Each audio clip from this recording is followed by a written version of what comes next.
Oke, selamat datang semuanya di acara webinar Indonesian Bioethics Forum yang ke-35 dengan topik debat dalam forum intelektual. Nama saya Cita Widakdo, saya merupakan peneliti doktoral di bidang hukum kesehatan di University of Birmingham, dan saya akan menjadi moderator di acara malam ini.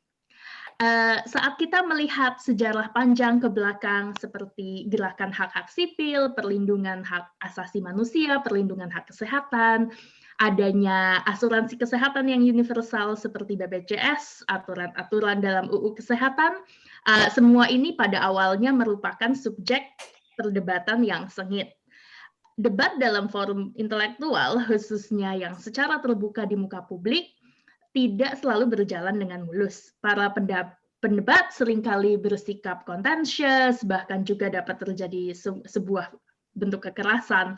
Dan seiring berjalannya waktu, akan tetapi dan semakin luasnya perbedaan pandangan akan ilmu, politik, kemampuan berdebat pun kerap kali juga semakin menurun dan kita tidak lagi memiliki kemampuan untuk saling benar-benar mendengar satu sama lain dan bahkan menganggap lawan debat sebagai suatu musuh. Inilah yang kemudian menjadi topik perbincangan IBF di hari ini. Apakah saja yang menjadikan debat dalam forum intelektual itu begitu penting? Apa saja etika yang patut dituruti saat kita berargumen dan berusaha meyakinkan orang lain mengenai ide-ide yang kita miliki? Seberapa pentingkah budaya untuk bersabar, saling menghargai orang lain, bahkan di saat ide-ide yang dimiliki berbeda? Bagaimana kita semua dapat bekerja sama untuk menemukan kebenaran yang ada. Forum kali ini akan menghadirkan Profesor Dr. Johansah Marzuki, SPB, SPBPRI, Guru Besar Ilmu Kedokteran Bedah dari Universitas Airlangga, serta Prof. Dr. Anita Lee, MA ADD, apakah benar? Guru Besar Ilmu Pendidikan di Universitas Widya Mandala Surabaya, serta penerima penghargaan cendekiawan berdedikasi dari Harian Kompas. Masing-masing panelis akan mendapatkan waktu untuk menyampaikan materi selama 20 menit yang sudah dipersiapkan sebelumnya, dan kemudian akan kita susul dengan tanya jawab dengan audiens. Baik, kalau begitu segera saya mulai. Untuk Prof. Johansah, sebelumnya sudah mengirimkan sebuah video yang berisikan materi dan saya akan share screen sekarang. Benar, Prof? Saya bicara dulu barangkali. Oh, boleh. Tentu. Ya, silahkan, waktu dan tempatnya saya persilahkan. baik. Bapak, Ibu, para pemirsa, anggota IBF yang saya hormati. Hari ini memang saya ingin berbicara tentang debat. Ya. Sebenarnya dalam rapat, dalam meeting, ada tiga mode, ya, tiga form, tiga bentuk meeting itu yang saya kenal, yaitu pertama debat, itu biasanya intern, ya. Kemudian diskusi itu bisa intern, bisa bersama-sama orang luar. Kemudian yang ketiga negosiasi. Kalau negosiasi itu antara kelompok kepentingan. Jadi antara kelompok saya misalnya dengan kelompok luar yang masing-masing mempunyai kepentingan. Jadi kita berbicara tentang kepentingan, ya, kepentingan kelompok dalam hal ini. Nah, kali ini yang menjadi fokus pembicaraan adalah debat, ya, karena menurut saya debat jauh lebih penting daripada yang lain-lain. Yang diskusi maupun negosiasi akan saya singgung juga nanti di akhir pembicaraan. Hanya itu barangkali Mbak Cita. Oh ya, terima kasih kepada Dr. Peter Manopo sebagai koordinator dari IBF ini yang selalu rajin membuat meeting-meeting seperti ini, ya. Dan juga kepada Mbak Cita Widakdo yang ada di London, tidak hentinya mendukung, ya, acara-acara seperti ini. Terima kasih untuk mereka berdua. Nah, silakan Pak Cita, barangkali untuk memutar video saya. Baik, terima kasih Prof. Jo. Akan saya putar sekarang. Apakah dapat terlihat? Belum. Sudah, belum. Sudah sekarang. Oh, sudah. Ya, sudah. Para pemirsa, para anggota IBF yang saya hormati. Suaranya kurang keras ya. Hari ini akan berbicara tentang debat.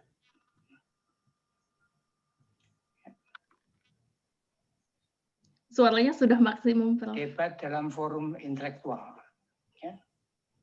Jadi debat ini juga disebut sebagai debat akademik atau debat profesional. Akademik itu kalau berada di kampus tentunya. Kalau ya di kantor itu profesional, intelektual ya di mana saja, semuanya itu intelektual. Nah, saudara, sering kita melihat bahwa di rapat intern organisasi profesi, partai, ya di DPR, rapat-rapat institusi, kantor, di dalam kantor-kantor kita, di universitas atau dimanapun, banyak yang tidak bisa debat, tidak mengerti debat. Ya. Jadi ada yang rebutan mikrofon, ada yang gebrak meja, ada walk out, ada yang siap senjata tajam di tasnya, ada yang membawa serombongan orang dan lempar-lemparan kursi. Ya. Ini semua dilakukan para intelektual. Ya. Jadi dalam masa yang lalu kita punya catatan, ya, organisasi profesi yang sampai didatangi polisi karena ada anggota yang membawa senjata tajam. Begitu juga dalam suatu muktamar itu anggotanya pada lempar-lemparan kursi sampai ada yang dibawa ke rumah sakit. Ya.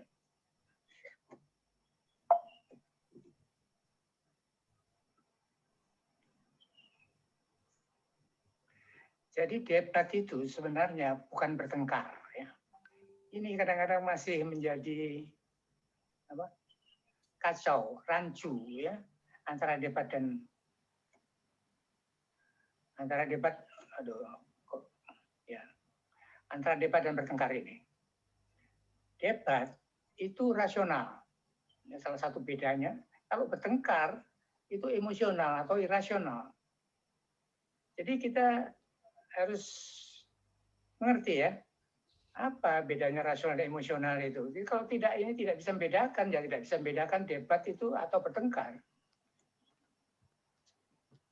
Nah, sudah pernah saya ceramahkan sebelumnya, bahwa pola pikir itu ada 4 macam. Mindset, pola pikir itu ada 4 macam. Pola pikir rasional, pola pikir emosional, pola pikir spiritual, pola pikir common sense, atau wishful thinking. Jadi dalam debat ini juga dalam kedudukan kita sebagai ilmuwan, maka kita akan lebih banyak berpikir rasional ini. Ya. Apa sih? Saya ulangi lagi supaya akan mudah untuk mengikuti ceramah berikutnya. Yang disebut mindset rasional atau argumentasi rasional, itu kita akan mencari benar dan salah. Itu paling penting ya, valid atau tidak valid. Yang penting. Kalau itu benar, kita teruskan ya. Argumentasi itu ke arah berguna, efektif dan penting. Jadi kalau memang isunya, masalahnya itu memang sudah benar, sudah kita setuju sama-sama benar, ya, kita bisa langsung saja berdebat mengenai gunanya maupun pentingnya. Tapi tentu saja kalau itu sudah tidak benar, ya tidak usah diperdebatkan lagi, dibuang. Sedangkan argumentasi emosional itu pendapatnya itu timbul karena selera, ya. Suka gak suka, marah, karena benci, sakit hati, karena sayang, jahat, baik, buruk, ya. Karena takut, ya, hormat, sungkan, karena umur, tua, karena jabatan tinggi, jabatan rendah, ya. Kemudian relasi, ini sekelompok kita, keluarga kita, seiman, ya. Ini hal-hal yang kebanyakan itu menjadi dasar dari suatu argumentasi emosional. Ya. Tentu ini tidak untuk debat. Terus argumentasi spiritual, ini suatu wawasan sebenarnya. Ya. Spiritual wawasan, nilai. Ada nilai di dalamnya itu, ya, value. Ya, bisa berupa khayalan saja, bisa cita-cita, seperti membuat visi dan misi, ya, seperti membuat Pancasila misalnya, ya. Pancasila itu adalah suatu produk spiritual itu, ya, ada value, nilai di dalamnya. Jadi kita ada juga yang soal kekaguman dan pemujaan seperti dalam agama, wawasan. Nah, jadi agama itu sebenarnya adalah salah satu, ya, dari pola pikir spiritual. Ini mungkin kebanyakan orang tuh mengira kalau spiritual itu mesti agamanya itu. Enggak, ya, enggak. Jadi cita-cita, ya, value, Pancasila itu wawasan, ya. Jadi cara berpikir spiritual itu dapat merangsang, memotivasi untuk mendapatkan, menemukan, dan mengembangkan sesuatu. Di ilmu pun, ini wawasan ini sangat penting. Jadi kecuali berpikir rasional, juga harus punya berpikir spiritual untuk dapatkan yayasan yang lebih luas, ya, wawasan yang lebih luas. Nah, tujuan debat itu apa? Tujuan debat itu mencari atau mengkonfirmasi kebenaran. Yang kedua, saya juga mengetahui derajat kegunaan dan derajat kepentingan, importance, pentingnya itu loh. Itu seberapa jauh, seberapa besar, seberapa kecil. Ya. Nah, sekali lagi saya katakan bahwa debat itu untuk intern, ya. Jadi isinya debat itu adalah saling kritik. Ya, saling kritik. Jadi harus mengerti kritik itu apa? Bukan hinaan, bukan caci maki. Kalau caci maki dan hinaan ini masuk dalam itu tadi, ya, apa?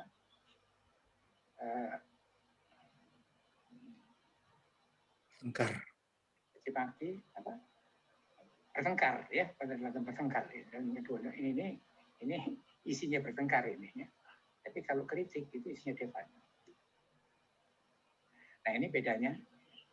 Kalau kritik itu dan hinaan, ya. Kalau kritik itu tentang pendapat yang kita debat itu pendapatnya atau kinerjanya. Ya.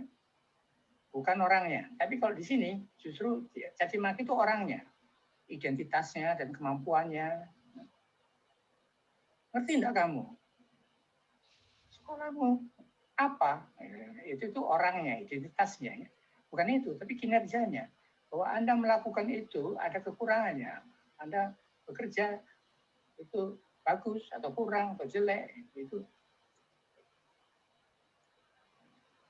Ya. Jadi untuk kritik itu kita memakai argumen yang rasional, ya, yang relevan, yang logis, ya. Jadi tadi itu argumen rasional adalah valid, tidak valid, benar atau salah, ya, berguna atau penting, ya.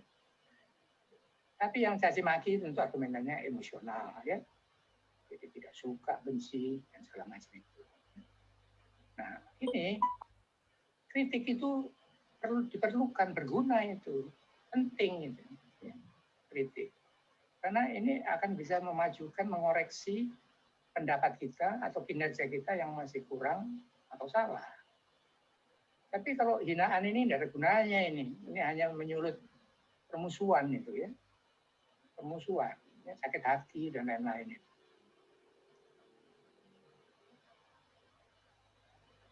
Nah, ada kesalahan orang yang tidak mengerti, ya. Banyak ini, masih banyak di masyarakat kita bilang jangan suka berdebat, jangan suka mengkritik. Padahal debat dan kritik itu berguna, ini penting. Ya. Yang tidak boleh itu bertengkar, ya. Maksudnya bertengkar, jangan suka bertengkar, jangan suka mengkritik, itu betul. Tapi kalau bilang jangan suka berdebat, jangan suka mengkritik, itu salah. Ya. Itu justru mengkritik dan berdebat itu penting untuk menemukan kebenaran. Jadi masalah atau isu yang mau diperdebatkan, menjadi topik debat, itu harus isu bisnis intern. Ya. Jadi intern berarti isunya organisasi yang kita ada berada di situ. Ya. Isu institusi, isu negara, bukan isu personal, bukan isu kelompok. Ya. Jadi berarti isunya itu adalah visi. Ya. Jadi itu adalah visi kita sama, sudah ya, dengan visi organisasi. Nah, karena apa yang disebut benar, yaitu yang disebut benar bila ada evidence yang valid, ya, ada tanda bukti, barang bukti yang valid, ya, ada bukti, atau referensi. Jadi referensi juga sebagai barang bukti, orang lain yang menyuguhkan, mungkin ya, inilah yang disebut benar. Jadi bukan orang, bukan jumlah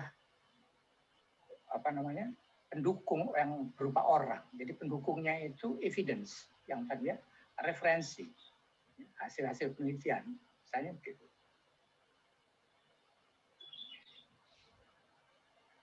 Nah, isu kegunaan dan pentingnya kalau kita sudah selesai dengan benar ya, dan selanjutnya dilanjutkan, yang disebut isu kegunaan dan pentingnya itu yang sesuai dengan visi dan misi organisasi. Ya, penting tapi bukan isu visi organisasi dan misi organisasi itu sebenarnya tidak perlu diperdebatkan. Yang diperdebatkan itu kalau itu visi dan misi organisasi. Jadi untuk ini pentingnya kesamaan visi. Saya ingat itu Presiden Joko Widodo itu pernah bilang pada waktu di depan calon-calon menterinya itu, tidak ada visi menteri, yang ada visi presiden. Nah, itu. Jadi harus satu visi dalam satu kelompok kerja, ya, suatu institusi itu harus visinya sama. Ya.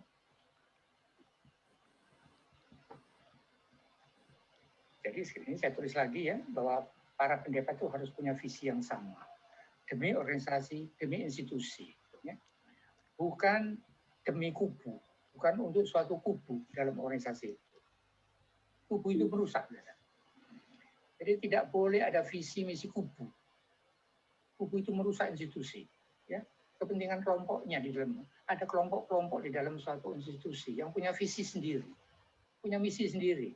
Jadi visi dan misi institusinya bisa kalah, tidak dipakai, diabaikan aja mereka. Nah, pendebat, kalau yang kita desain, ya, kita buat forum debat itu ada kelompok pro yang akan berbicara yang pro terhadap isu masalah, ya. Kemudian juga ada kelompok kontra yang menentang, ya, melawan terhadap isu masalah. Nah, ini kelompok pro dan kelompok kontra itu tidak harus betul-betul pro dan tidak betul harus kontra. Itu bisa ditugasi, ya, ditugasi untuk mencari alasan-alasan yang pro. Ini juga begitu, ditugasi mencari alasan-alasan yang kontra, sehingga kita akan melihat lebih objektif nanti itu, ya, alasan-alasan yang lebih kuat itu yang mana, yang pro atau yang kontra. Jadi ditugasi. Kalau tidak, syukur kalau memang ada yang betul-betul pro, itu oke. Tapi kalau tidak ada, kita tugasi, ya, 1-3 orang misalnya, ya, untuk mencari alasan-alasan yang pro dan alasan-alasan yang kontra. Nah, sekarang tata tertib pendebat itu, ini mesti ditulis ini, ya, kalau ada forum debat itu, ya, tentang waktu. Tiap kelompok akan menyampaikan argumentasi dalam waktu yang tertentu, yang terbatas, ya, selama 1 menit atau 2 menit, ditentukan sebelumnya. Kalau 1 menit ya 1 menit, kalau 2 menit ya 2 menit. Tidak boleh lebih. Jadi diberi waktu, kemudian bergiliran, ya, dan tidak boleh ada interupsi. Lagi ngomong langsung disaut, dan tidak, bukan begitu. Ya. Kita ingin dengar pendapatnya. Saya ingin dengar ya pendapat yang pro dan pendapat yang kontra. Itu di waktu 1-2 menit. Jangan diinterupsi. Kemudian berikutnya, karena yang penting itu adalah isi argumen, ya, maka tidak perlu berteriak, gebrak meja yang tidak punya nilai. Ya, hal-hal seperti itu. Yang penting itu isi. Argumen Anda itu valid. Ya, Anda itu berguna. Anda itu penting. Jadi nilai baik buruk kuat tidak kuatnya itu tergantung pembuktian, ya, kuatnya pembuktian dan referensi yang Anda punya. Nah, sekarang ada moderator ya, ada moderator. Moderator itu harus yang mengerti yang rasional dan yang emosional. Ya, kalau argumentasinya itu emosional ya segera itu di stop gitu ya, harap diingatkan untuk mencari argumen yang rasional. Dia menjaga waktu dan isi argumen tetap rasional. Ya, itu fungsinya moderator. Kemudian mungkin ada juri, bisa ada juri atau tidak ada juri. Ya, kalau ada, mereka pun harus mengerti apa yang disebut rasional dan yang tidak rasional. Ya, sehingga bisa menilai bahwa argumentasinya itu kuat atau lemah. Lagi, karena waktu terbatas, ya, bicara itu langsung ke masalah. Jangan bertele-tele dan berbasa-basi, ya, kepada bapak ini, bapak itu yang banyak membantu, yang ini, tidak usah begitu, ya, langsung saja argumentasinya dikeluarkan karena Anda waktunya singkat, hanya 1 menit sampai 2 menit atau 2 menit saja, ditentukan oleh panitia pada waktu itu, ya. 1 menit atau 2 menit. Lalu jangan bicarakan personal pembicaranya, ya, identitas pembicaranya, kemampuan pembicaranya, jangan Anda nilai di situ, ya. Tapi yang penting isu masalahnya, pokok pembicaraan, ya, pokok masalah. Jadi itu yang harus dibahas, ya, bukan orangnya.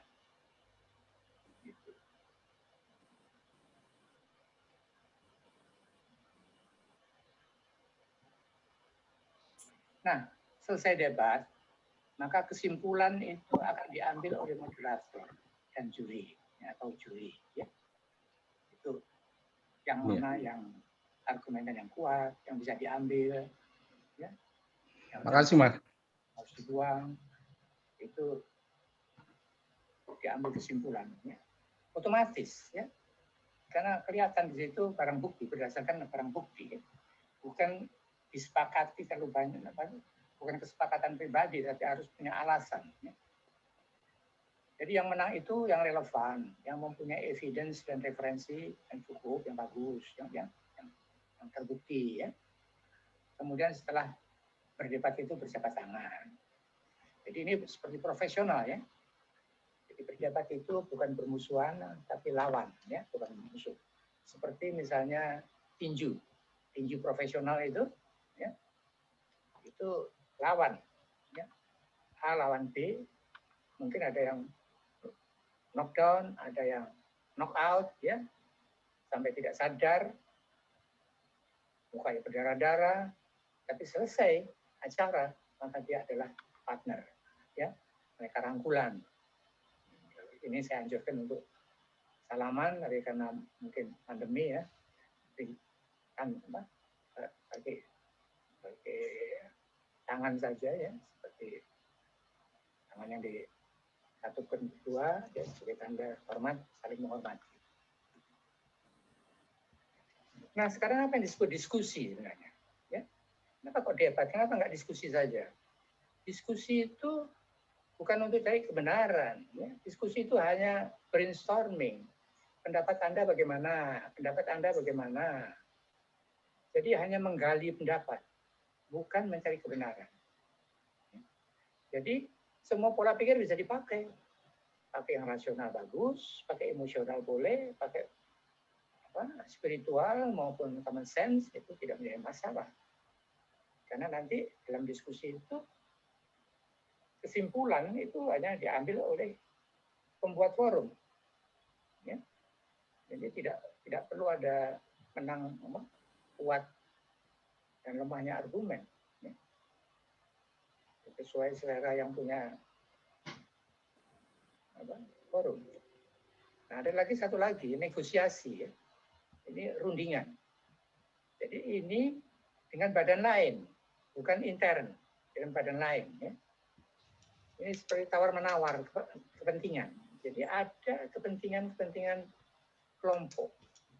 Kepentingan dari badan lain, kelompok diri sendiri dan kelompok orang lain, yang ditawar-menawar. Jadi soal kepentingan, ada kepentingan kelompok kepentingan. Jadi pada negosiasi ini hasilnya itu diharapkan ada win-win solution. Jadi win-win solution itu jadi baik diri kita maupun diri lawan itu sama merasa menang, merasa menang. Ini memang kepentingan, lebih kepentingan kelompok, merasa menang dua-duanya. Baik, itu yang bisa saya sampaikan hari ini. Selanjutnya nanti kita bisa lakukan diskusi. Terima kasih.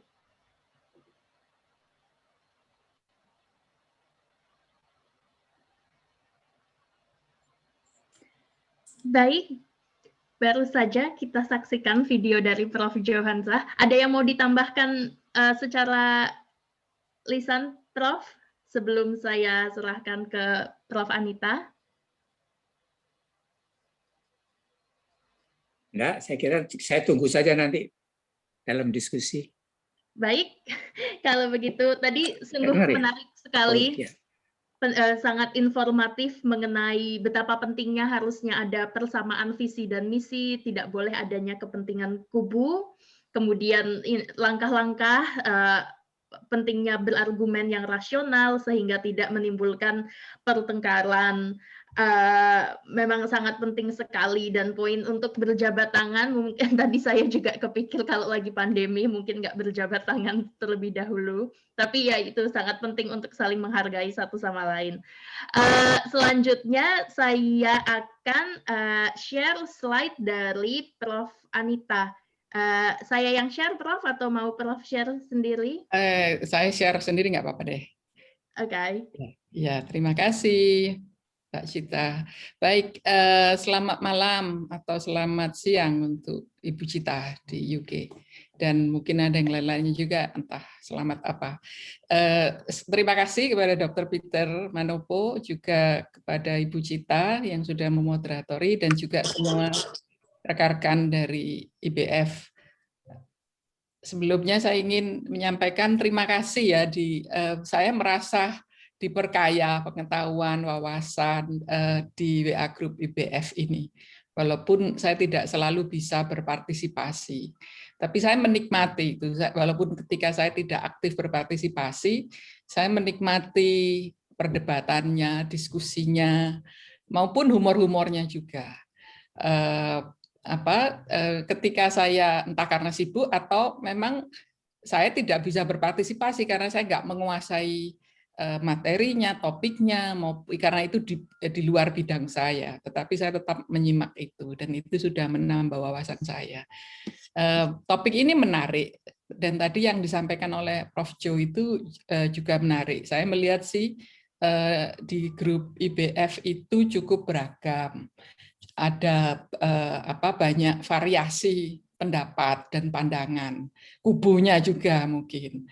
Lah, Dr. Peter dan Prof. Jo ini yang selalu menjadi moderator yang baik ya, menengahi, semprit juga, mengingatkan. Jadi menariklah, ini satu dari sedikit grup yang sangat dinamis gitu ya, aktif sekali. Jadi kadang-kadang kalau 1-2 hari saja saya nggak sempat nengok itu udah ratusan gitu. Jadi sangat dinamis.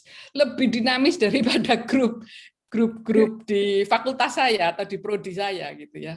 Kalau di prodi dan di fakultas kalau nggak ada urusan pekerjaan itu ya sepi-sepi aja gitu. Kecuali ada sesuatu yang benar-benar urusan pekerjaan gitu ya, urusan kantor, mahasiswa dan segala macam. Baik, nah tadi Prof. Jo sudah memberikan beberapa batasan-batasan juga Saya ingin kita mulai dari mungkin definisinya atau pengertiannya. Ada diskusi, debat, dan dialog. Kalau debat itu, ini pengertian formal ya, definisi formal. Pengalaman saya sih mendampingi mahasiswa ya. Kalau di jurusan bahasa Inggris, mungkin juga bahasa-bahasa yang lain, termasuk bahasa Indonesia, itu ada pelajaran debat.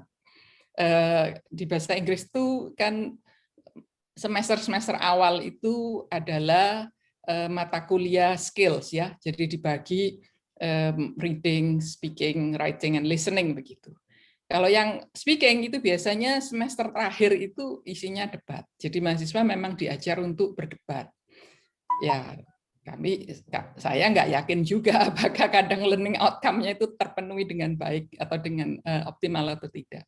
Nah, kalau debat ya definisi formalnya debat itu memang pertama melihat berbagai sudut pandang dan mengemukakan satu preposisi gitu ya. Preposisinya apa? Kemudian menggiring kepada pengakuan terhadap keunggulan posisi tersebut gitu. Memang itu debat selalu ada dua posisi, dua pihak itu.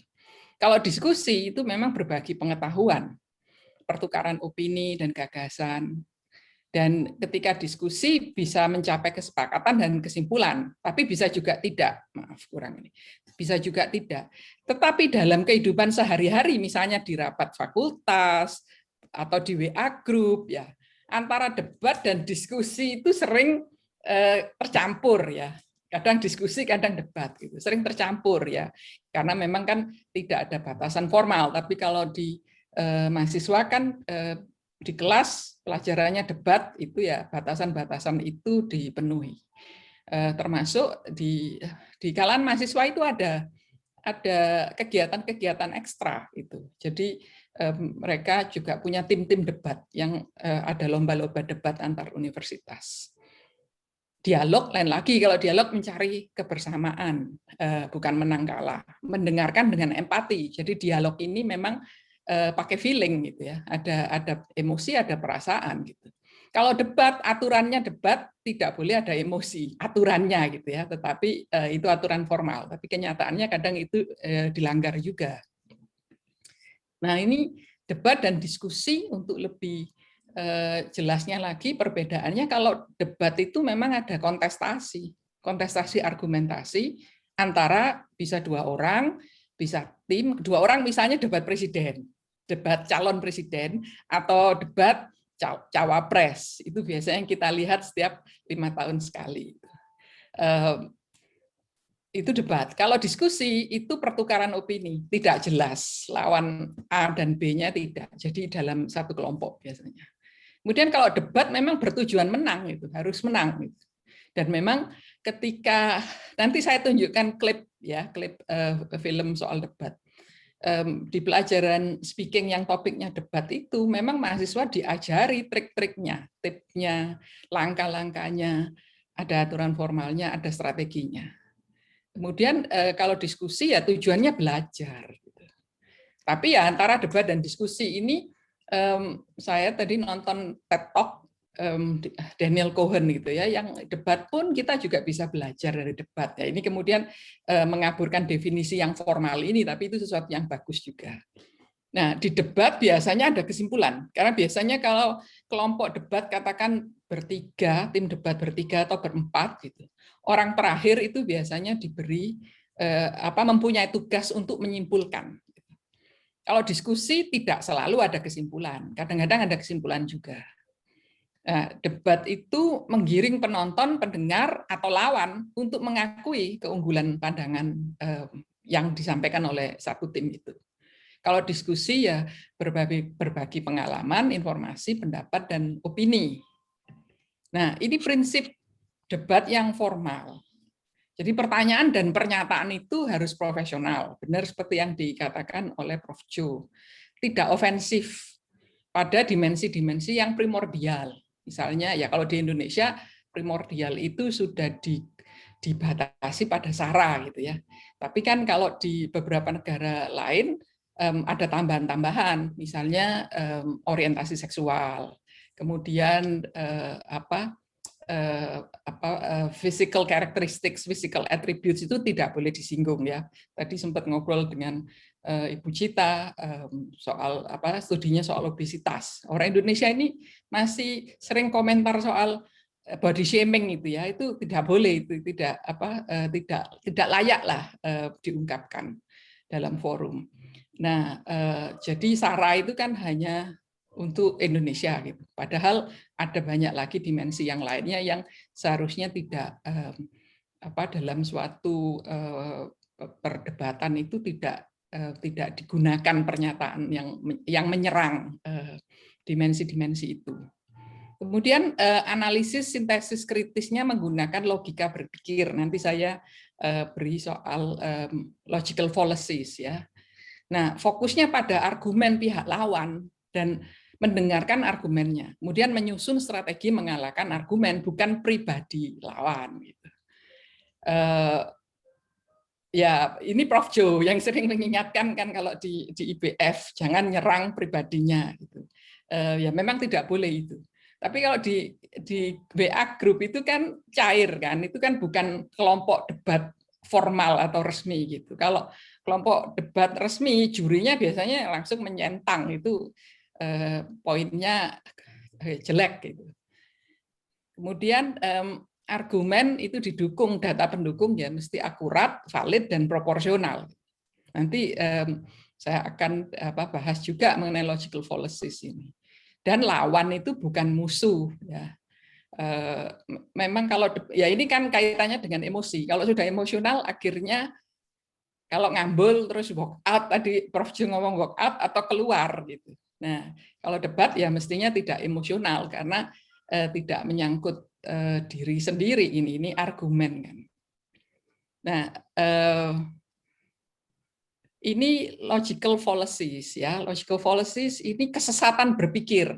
Ini yang harusnya dalam debat yang profesional, debat yang baik itu tidak melakukan kesalahan-kesalahan seperti ini. Ini yang kami ajarkan ke mahasiswa ya. Jadi misalnya generalisasi tergesa-gesa. Generalisasi tergesa-gesa misalnya,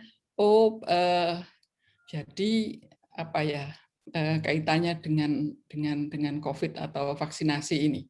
Oh ya minum obat ini yang banyak di IBF ya, saya yang hanya menyimak saja karena saya juga nggak punya ilmunya untuk itu. Oh obat A, obat B atau obat C gitu.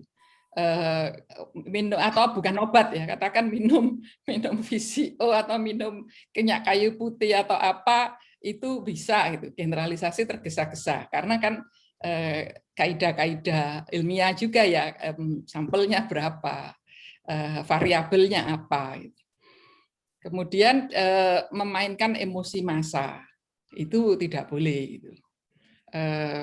Tapi ya dalam kenyataan hidup kadang-kadang memainkan emosi massa ini yang sangat efektif gitu, karena manusia itu kan benar ya, ini ada Prof. Maramis di sini, mamalia yang banyak pakai perasaan toh. Jadi ketika emosi itu yang dimainkan itu langsung mendapatkan audiens yang simpatik gitu. Kalau di dramanya Shakespeare itu ya antara Julius Caesar, Brutus dan Cassius ya. Cassius membujuk si Brutus untuk berkonspirasi membunuh Julius Caesar karena Julius Caesar ini sudah dianggap berbahaya karena terlalu ambisi. Akhirnya dibunuh. Nah, kemudian Brutus itu adalah seseorang yang punya retorika yang sangat kuat, logika yang sangat kuat. Ketika dia dibujuk oleh Cassius untuk melakukan itu, tadinya dia konflik batin mempertimbangkan itu, ya atau tidak. Akhirnya dia memutuskan ya karena Julius Caesar terlalu berbahaya. Tapi kemudian di akhir Mark Antony itu berpidato yang menggunakan emosi massa. Akhirnya Brutus lah yang disalahkan gitu. Walaupun Brutus pakai logika dan pakai retorika yang bagus gitu. Tapi karena Mark Antony pidatonya menggunakan emosi massa, akhirnya Brutus dijatuhkan. Kemudian menyerang pribadi ini ad hominem gitu ya. Ketika sudah diskusi argumen kemudian menyerang gitu ya. Ya kalau di di Indonesia ini kan polarisasi itu sangat tajam sekali, ya. Apalagi itu dibakar ulang gitu setiap 5 tahun sekali, cebong, kadrun gitu. Polarisasi itu dibentuk, plus media sosial ini makin mempertajam. Ketika orang sudah bukan hanya dilabel oleh temannya, tetapi dilabel oleh algoritma mesin gitu ya. Ketika sekali 2 kali dia membaca yang pro cebong atau pro kadrun, itu sajian-sajian yang masuk di layarnya adalah ya yang seperti itu, sehingga itu menjebak echo chamber-nya. Jadi tidak melihat perspektif dari pihak yang lain gitu.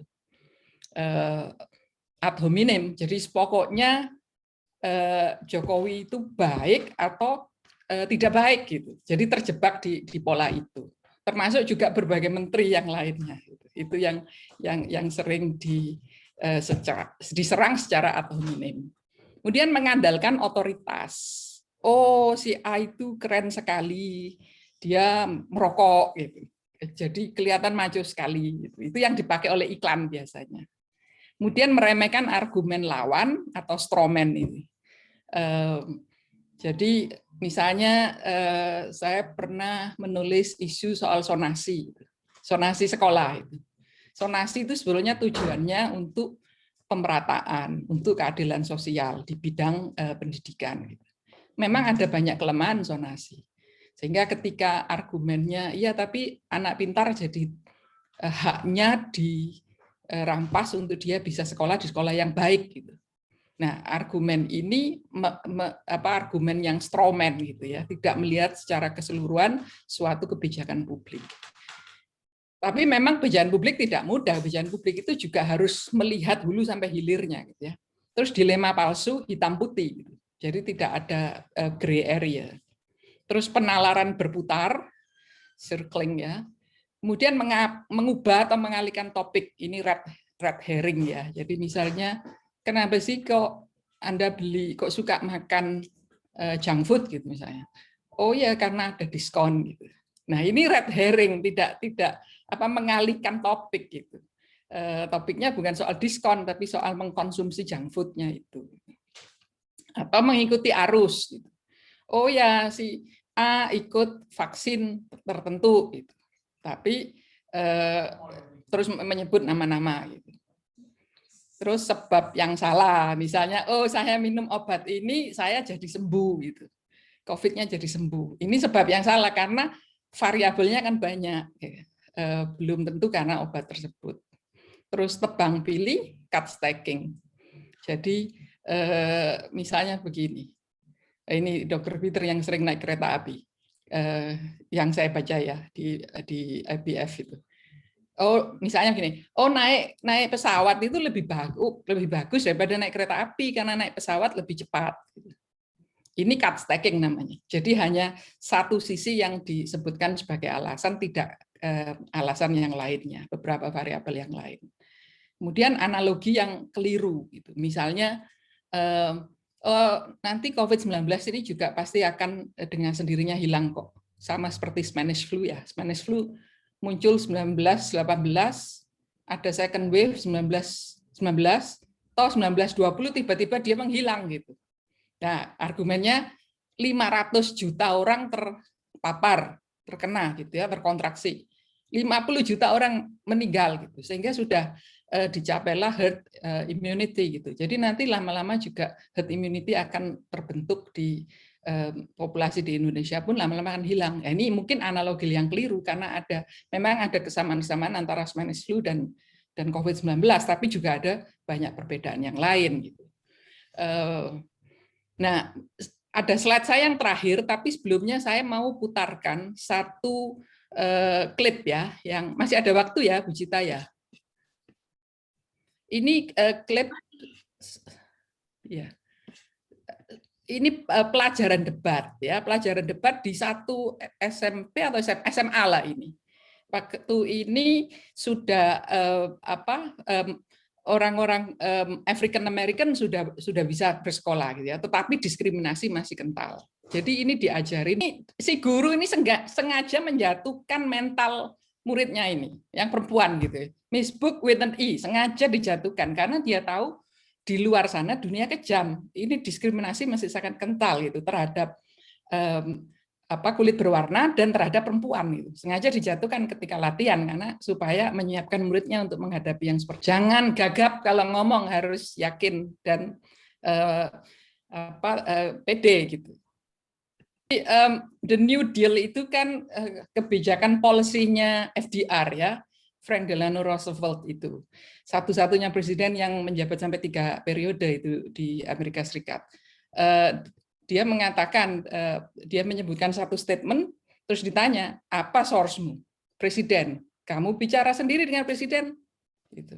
Tidak, gitu. Tapi dari mana? Gitu. Of course not. I did not speak to him personally, but I listened to his fireside chat. Oh, a radio broadcast. Jadi mendengarkan dari radio, itu sumbernya. Yes. Any other sources? Yes, there are other sources. Like that look in a mother's eyes when she can't feed her kids. Nah, jadi ini perdebatan soal social welfare. Biasa ya, ini perdebatan Republikan dan Demokrat gitu. Perlu ada dana untuk social welfare atau tidak gitu. Sumbernya apa? Kemudian siswi ini mengatakan ketika melihat mata seorang ibu yang tidak bisa memberi makan anaknya. Welfare, Mr. Tolson, people would be starving. Who's starving, Miss Booker? The unemployed are starving. Mr. Burgess here, he's unemployed. Obviously, he's not starving. Ini premisnya. Orang yang pengangguran akan kelaparan. Nah, ini premis yang salah. Ini ada salah satu siswa yang bapaknya punya PhD gitu. Walaupun orang kulit hitam tapi bapaknya sudah PhD saat itu. Dia nggak kelaparan gitu walaupun dia unemployed gitu. Jadi gurunya mengatakan logisme itu ya di pelajaran filsafat. Saya majukan ini ketika mereka bertarung beneran di suatu apa yang mau saya tunjukkan. Jadi aturan debat dilanggar di sini. Tapi ternyata kenyataannya ya masyarakat itu masih emosional gitu. Ini Amerika zaman-zaman mungkin saya lupa ngelihat ya, mungkin civil rights, masih dalam perjuangan civil rights itu ya, atau awal-awal setelah civil rights movement itu, zaman itu. Tapi kita lihat zaman sekarang pun ya, ketika Trump dan Biden ya, atau Trump dengan Clinton itu masih sangat menggunakan emosi dan it works gitu loh. Itu publik yang masih demikian ini realitanya. Baik. Saya lanjut. Lah, mungkin ada satu lagi ini debat presiden ya. Tapi ini saya diberitahu Ibu Cita ya. Filmnya Candidate, The Candidate. Ini juga menarik ini. Ya tim debat yang memang sudah mensupport dan menyiapkan segalanya. Result of our Herculean labors that we are turning the corner on smog here in California. Perdebatan klasik Demokrat. Mr. McKay, ini Demokrat pro social welfare. Yang Republikan itu I won't say it's a matter of Republicans or Democrats, but it's politics, all right. Saya kira wacananya tidak berubah banyak. Put the needs of the polluters over the needs of the public. And we have the money to do this job. We don't have to raise taxes 1 cent. We just have to have the leadership to get the job done. Mungkin ke akhir aja ya, di akhir ini yang twist-nya itu. Race in this country, we haven't discussed poverty. In short, we haven't discussed any of the sicknesses that may yet send this country up in flames. And we better do it. We'd better get it out in the open and confront it before it's too late. Gentlemen, now just a moment, please. Gentlemen, You had to do it, didn't you? I never dreamed that my opponent would stoop. Ya itu narasi yang biasanya ya, saya kira di Amerika pun tidak berubah banyak sampai sekarang, narasinya masih seperti itu, aborsi, social welfare, tax, itu narasi klasik ya untuk negara Amerika. Apakah kita terjebak dalam narasi yang klasik? Saya ingin menutup dengan slide saya yang terakhir. Jadi etika debat dalam forum intelektual. Ya kalau debat yang tadi saya katakan di sekolah, di universitas memang di training, disiapkan, dilatih untuk menang gitu. Atau debat presiden, gitu, capres, cawapres atau debat-debat semacam itu memang harus menang dan kalah. Itu pertaruhannya. Tetapi kita kan bukan calon presiden, kita bukan yang sedang mengikuti perlombaan. Ada banyak poin bagus tadi yang disampaikan Prof. Jo ya. Etika debat dalam forum intelektual juga ada empati. Itu jelas kita apa yang kita perdebatkan, kita fokus. Dan memang saya setuju dengan Prof. Jo, kalau debat itu persoalan-persoalan yang sangat penting ya, soal kebijakan vaksinasi, PPKM, dan banyak hal yang lainnya yang menyangkut kepentingan publik, itu memang harus diperdebatkan dan harus ada argumentasi, dan harus pihak-pihak itu melihat untuk kepentingan bersamanya, bukan pada kubunya.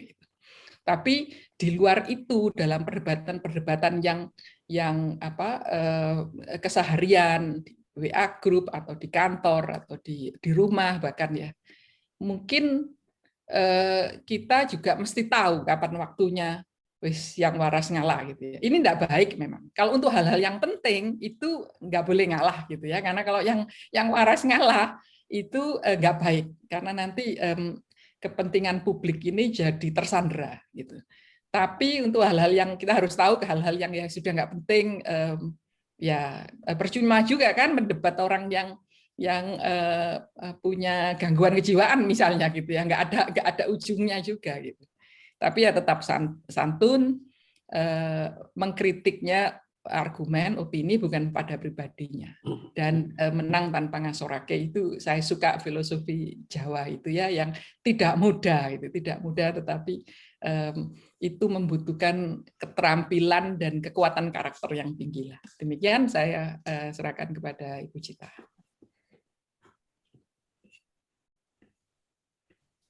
Baik, terima kasih banyak sekali Prof. Anita untuk materinya. Sangat menarik sekali ini, saya catat mulai dari berbagai macam kesesatan berpikir atau logical fallacy yang ada, dan sering kita temukan juga ya, memainkan emosi massa, kemudian menyerang pribadi, apalagi mungkin di zaman COVID sekarang kita sering melihat berbagai itu argumen yang hanya mengikuti arus tetapi tidak mengikuti bukti-bukti yang ada. Kemudian bagus sekali juga cuplikan dari filmnya The Great Debaters. Nampaknya sangat penting ya untuk memang diajarkan, apalagi yang di level mahasiswa itu bagaimana caranya berdebat tidak emosional. Sangat penting sekali apapun bidang yang dipelajari, karena nanti saat dewasa dan turut berpartisipasi dalam kebijakan publik menjadi sangat penting ini untuk mengetahui bagaimana berdebat yang baik dengan penuh santun dan empati. Baik, kalau begitu saya langsung buka waktunya untuk tanya jawab. Ini sudah ada berbagai pertanyaan yang masuk, bahkan ada juga yang men-share, karena ini grup bioetika ya, yang penuh dengan diskusi sains gitu. Ada juga yang men-share gambar karikatur di bidang sosial media. Ini dapat dilihat Prof. Anita sama Prof. Johansyah. Ada dari bidang sains sosial media, yang satu mengintip lihat keran, yang satu lihatnya dari atas tembok. Katanya bagus untuk diskusi begitu. Baik, kalau gitu pertanyaan yang pertama, mungkin kalau dari untuk Prof. Anita ya, yang di bidang bahasa, kenapa ada istilah debat kusir? Apakah kusir selalu berdebat? Itu mungkin dari intermezzonya, belum sesuatu yang substansial. Mungkin ada masukan, Prof, kenapa itu disebut debat kusir? Nggak tahu ya saya, kenapa ya? Mungkin yang lain bisa menjawab. Kenapa? Prof. Jo mungkin. Debat kusir. Karena mungkin kuda itu ditutup gitu kali ya, jadi nggak bisa ngelihat banyak pandangan, begitu kah?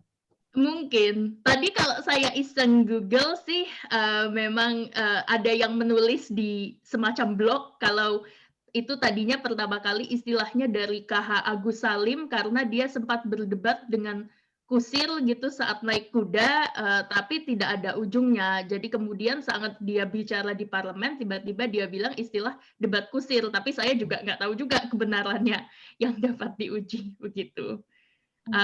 Apakah istilah ini masih sering digunakan? Ya, dalam bahasa Indonesia ya iya ya. Ya, masih. Iya. Mungkin penting ini untuk kemudian dilihat. Oke, kalau gitu kita masuk ke pertanyaan yang substansial ya. Yang mulai pertama dari Dr. Frans Arifin, debat tidak bisa mengubah pandangan atau worldview yang sudah diyakini seseorang seberapa bagus apapun argumen yang diajukan oleh lawan debatnya. Nah, bagaimana pendapat Prof. Anita dan Prof. Johansah dengan pernyataan yang seperti ini? Saya kok kurang setuju dengan pendapat ini ya, karena bisa sih orang berubah gitu. Saya sendiri pun bisa mengubah pandangan saya sesudah, bukan hanya saya yang berdebat, tetapi mendengarkan perdebatan begitu. Dan itu juga mungkin suatu, saya ngambil dari pedagogi ya, dari ilmu pendidikan, itu yang menjadi indikator manusia itu masih bertumbuh gitu. Manusia itu masih belajar kalau dia masih bisa mengubah pandangannya gitu. Jangan disamakan dengan tidak konsisten gitu ya. Kalau menurut Piaget ini ya, Jean Piaget itu. Jadi manusia belajar itu lewat dua proses, asimilasi dan akomodasi gitu. Bisa mendapatkan satu data, satu argumen yang menguatkan pandangan dia sebelumnya. Itu asimilasi. Tapi bisa juga saya mendapat input pandangan yang menantang pandangan saya terdahulu. Ketika saya mendengarkan argumen itu dan oh iya, benar juga itu. Saya bisa mengkoreksi pandangan saya sebelumnya. Dan itu terjadi saya kira. Nah, tapi itu tidak disamakan dengan inkonsisten ya, dalam arti kita melihat banyak para politikus itu menduduki posisi-posisi yang tidak konsisten gitu. Karena itu kemudian dimainkan oleh kepentingan gitu. Tapi kita melihat banyak ilmuwan yang mengubah pandangan sesudah dia melihat data yang berbeda dari sebelumnya, dan itu sah-sah saja ya. Intelektual dan ilmuwan itu bisa berubah. Namanya hipotesis itu kan bisa selalu diperbaharui dan diuji ulang gitu. Dan di sini fungsinya debat ya. Bisa memperkaya kita. Baik, saya juga punya komentar sedikit itu. Jadi begini, debat itu memang tujuannya bukan untuk mengubah pandangan orang, bukan. Debat itu tujuannya untuk mengkonfirmasi kebenaran. Jadi untuk kepentingan institusi, untuk kepentingan kebenaran, bukan untuk kepentingan pendebat. Justru nanti di dalam debat itu akan kelihatan mana yang argumen kuat dan mana argumen yang lemah. Argumen yang kuat itu diambil untuk tujuan visi dan misinya organisasi, yang lemah dibuang. Jadi bukan untuk mengubah si pendebat. Pendebat itu hanya memberikan kontribusi pandangannya pro atau kontra. Nah, itu jadi bukan untuk mengubah pandangan pendebat, bukan ya. Lalu untuk berdebat yang seperti yang saya sampaikan tadi, memang itu ditujukan untuk para mahasiswa sebenarnya ya. Itu di perguruan tinggi hendaknya digalakkan. Yang sampai saat ini itu sepertinya tidak ada. Mungkin Ibu Anita bilang di fakultasnya dilatih debat, bagus itu. Tapi di fakultas-fakultas lain nggak ada debat. Menurut saya itu perlu untuk melatih bagaimana cara berpikir rasional, bagaimana mencari kebenaran, ya, dan memfokuskan pemakaian pola pikir rasional tanpa emosi. Nah, itu memang diperlukan. Berbeda dengan kampanye atau debat presiden. Kalau debat presiden itu agak berbeda.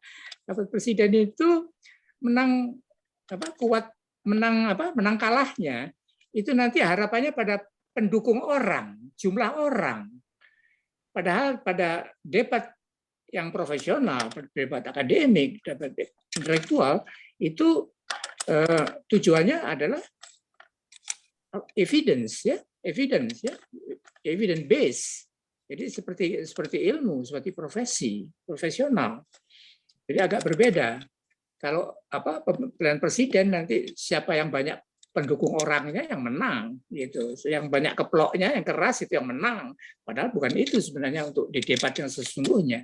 Kalau presiden yang sesungguhnya mestinya yaitu program presiden. Jadi adu program presiden. Jadi nanti akan dinilai oleh juri, ya, program yang mana dan argumentasi mana yang kuat.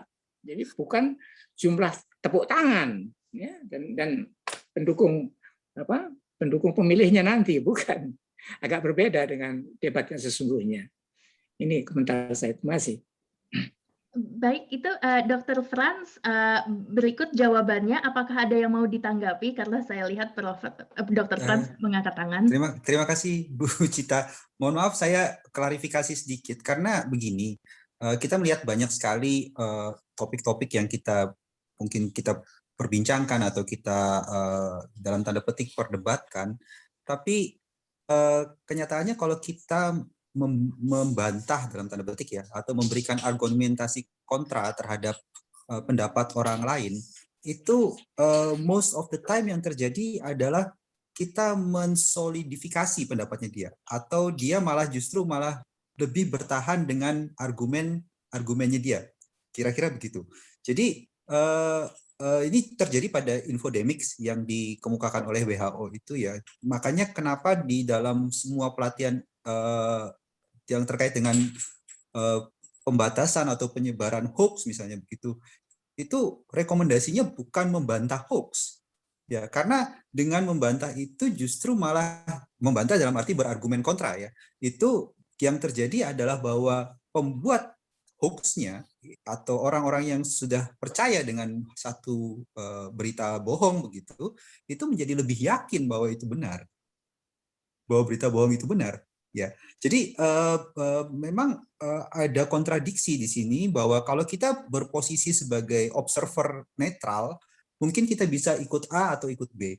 Tetapi kalau kita sudah memilih ikut A atau kita sudah memilih ikut B, maka argumen dari lawannya itu justru, atau ada bantahan dari lawannya, itu justru akan memperkuat keyakinan kita bahwa kita benar. Ini seperti paradoks, tapi kenyataannya memang dalam media sosial itu sangat-sangat dominan. Mohon komentarnya. Saya terus terang dalam hal ini juga saya tidak bisa menjawab kenapa, tapi fenomenanya begitu, Prof. Joe, Prof. Anita. Terima kasih. Ya, kalau pendapat saya, ya, apa yang ada di medsos itu memang bukan debat yang seperti yang kita mau. Ya. Itu ya asal bunyi aja, ya. Tidak perlu harus ada betul apakah itu hoax, apakah itu fitnah atau apa, itu semua lalu lintas ramai di media sosial itu. Bukan seperti debat yang kita buat, ya, yang kita rencanakan, kita planning, itu berbeda. Kalau yang seperti saya utarakan tadi dan harus dilatih di sekolah, itu yang terplanning itu, ya, dengan syarat-syarat yang perlu itu. Itu memang berbeda apa yang disampaikan oleh Dr. Frans, ya, terhadap isi materi yang saya bicarakan. Masih. Ya, Dr. Frans, terima kasih. Saya juga melihat realita yang Dr. Frans lihat itu ya, dan itu tadi yang saya katakan echo chamber itu. Jadi ketika seseorang sudah ngeklik satu pandangan, satu posting yang berasal dari kubu tertentu, itu mesinnya itu, mesin sosial media, algoritmanya itu sudah akan membanjiri dia dengan informasi-informasi dari kubu itu.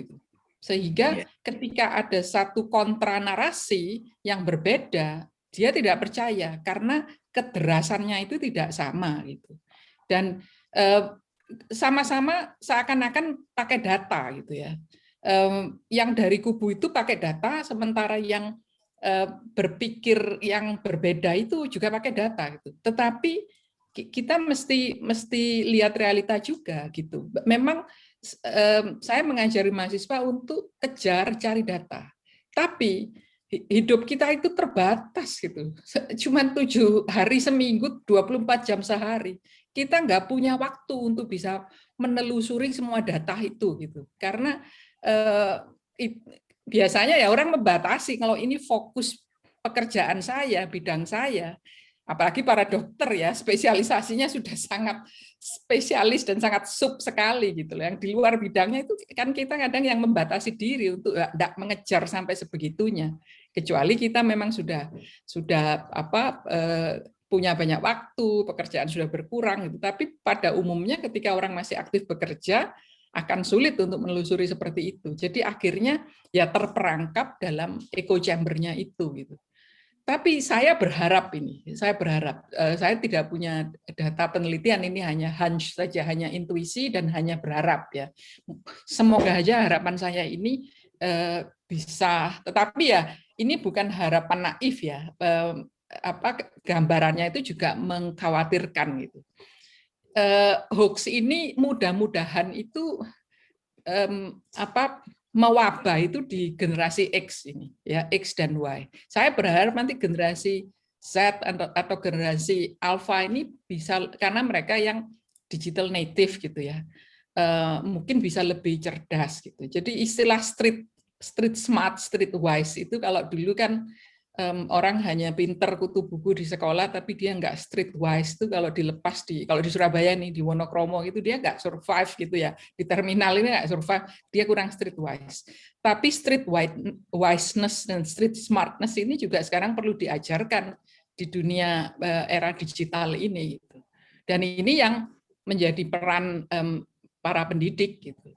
Banyak yang hadir di sini ini dosen ya, dokter dan dosen juga, dan dari bidang-bidang hukum juga dosen gitu. Ini tugas kita bersama untuk mengajarkan logical fallacy itu apa gitu. Bagaimana mencari informasi, memproses, menyortir dan membuang informasi itu perlu diajarkan. Baik, terima kasih Prof. Anita. Mungkin karena tadi sempat ada diskusi tentang digital natif ini generasi sekarang, saya akan loncat, saya sambung ke pertanyaan dari Pak Johannes Haetapi Angel. Wah, ini saya sebagai lulusan Fakultas Hukum UI ini jadi semakin deg-degan, ini ada Pak Johannes dari Accept di sini. Pertanyaannya saya sambungkan karena beliau mempertanyakan apakah metode debat dapat mempengaruhi hasil suatu debat. Apalagi apakah mungkin hasilnya bisa positif jika dilakukan online seperti misalkan video call, media sosial, apakah bisa mendapatkan hasil yang positif jika metodenya berbeda. Kemudian terkait dengan digital native kan kita lihat sekarang ini banyak yang namanya influencer, social media influencer. Nah, ini kan salah satu contoh penggiringan opini secara sepihak tanpa adanya debat, tetapi mereka memiliki pengaruh yang sangat banyak sekali untuk menggiring opini tersebut. Apakah ada panduan khusus atau tata tertib untuk influencer? Apakah kemudian kita butuh nih regulasi untuk mengatur bagaimana influencer dapat mengatur kontennya? Bagaimana tanggapannya? Nah, ini saya kira juga sulit ya. Nanti kalau diregulasi pasti timbul resistensi itu ya, pasti timbul protes karena kebebasan pers itu, dan ini bukan pers tapi kebebasan media juga gitu. Ini dilemanya gitu. Saya kira ya entahlah, kalau ada regulasi, mungkin regulasinya itu jangan sampai konten influencer itu ya itu untuk soal COVID ini banyak selebriti yang influencer yang menyebarkan itu ya bahwa COVID ini tidak ada itu. Ini hanya teori konspirasi lah yang digunakan itu. Nah, mungkin ada batas-batas yang ketika itu menimbulkan suatu ekses atau akibat yang sangat destruktif, ya harusnya ada pertanggungjawaban gitu. Tetapi saya melihatnya kalau Bapak Yohanes Haitapi ini melihatnya dari segi hukum, Bu Sita juga, saya melihatnya dari segi non legalnya gitu. Kita juga berbalapan gitu ya dari bidang edukasi ini ya. Maksudnya begini, hukum itu kan tidak diperlukan ketika masyarakat itu sudah sampai pada titik etikanya yang benar gitu kan begitu kan. Jadi hukum ini kan peraturan yang mengatur ketika orang belum sadar etika gitu. Tapi etika ketika orang sudah bisa bertindak secara etis, sudah punya nurani yang baik, itu hukum tidak diperlukan. Mohon dikoreksi kalau saya salah ya. Nah, saya lebih melihat dari peran pendidikan itu seperti itu gitu. Bahwa ketika orang misalnya influencer gitu ya, saya mendidik mahasiswa untuk ya jangan ngelihat yang not all that glitters is gold, yang flashy naik private jet, yang seperti itu apa sih ini kurang bermutu lah gitu loh. Untuk suatu yang dipamerkan, mau mamerkan kecerdasan, temuan-temuan ilmu pengetahuan itu loh yang patut dibanggakan, itu yang seperti itu. Itu yang kita harus berlomba lah dalam hal itu. Baik, bagaimana kalau Prof. Johansah, apakah metode debat yang berbeda ini, ada yang online, ada yang offline, bermacam-macam, dapat mempengaruhi hasil suatu debat, Prof? Ini sebenarnya debat yang kita inginkan, yang kita ajarkan di para mahasiswa dan lain itu adalah betul-betul untuk melatih dia dapat berpikir relevan, ya, rasional, ya, yang bisa membawa yang bisa membukakan juga bukti-bukti itu sebenarnya. Jadi kalau itu sudah masuk ke dalam ranah media sosial, ya, dalam umum itu mungkin aturan-aturannya berbeda memang. Cuma dari kalau dia itu sudah terlatih untuk berdebat itu harus memakai alasan-alasan yang rasional, yang relevan, dan ada bukti, maka diharapkan nanti itu sifat debat atau semacam debat dalam tanda kutip, bukan debat sesungguhnya yang ada di media sosial itu sudah sedikit banyak berubah, ya. Kalau memang itu sudah dilatih, tapi kalau itu tidak pernah punya latihan, jalan semaunya saja, maka itu di hari yang akan datang pun tidak akan berubah menurut saya. Jadi memang itu perlu dilatih, ya. Itu. Jadi kalau sudah di media sosial, maka batasan-batasan itu, ya, batasan hukum, ya, hukum ITE, hukum pidana atau apa begitu, ya. Jadi bukan lagi sesuatu yang bersifat profesional atau ilmiah begitu, ya. Sedangkan yang kita harapkan tadi itu debat-debat itu adalah debat profesional, intelektual, profesional, ilmiah, ya. Dan itu perlu dilatih karena itu penting sekali, itu ada pelajaran debat di perguruan tinggi, ya. Saya harapkan dapat digalakkan itu. Terima kasih. Memang ada balance yang dibutuhkan ya antara kebebasan untuk berpendapat di ruang publik dengan kontennya yang dimasukkan. Jika memang penuh dengan sara atau misalkan dapat menyesatkan, itu harus ada guidelines-nya ya sepertinya. Kalau yang saya lihat sendiri di sini sih, kalau di UK itu karena saya ada di Inggris, untuk berdebat, untuk influencer itu guidelines-nya hanyalah kalau kontennya itu disponsori atau karena dibayar oleh pengiklan produk gitu, itu harus dinyatakan secara eksplisit kalau ini saya bicara tentang ini karena saya disponsori gitu. Tapi saya juga tidak tahu apakah terus ada memang tanggapan yang dari profesional kalau misalkan dia tidak, kalau misalkan dia melanggar, apakah kemudian ada hukuman dari media sosialnya, saya juga kurang mengetahui. Nah, mungkin ini saya lanjutkan ke pertanyaan dari Pak Hari Pujo Nugroho kalau begitu. Karena Pak Hari Pujo ini menulis jika bagaimana kita bisa mencari kesimpulan jika referensi yang sama saja kadang penafsirannya bisa berbeda. Nah, kemudian di sini ada pertanyaan bahwa jika dalam debat kita tidak dapat membantah argumentasi, tapi mempertanyakan presuposisi lawan.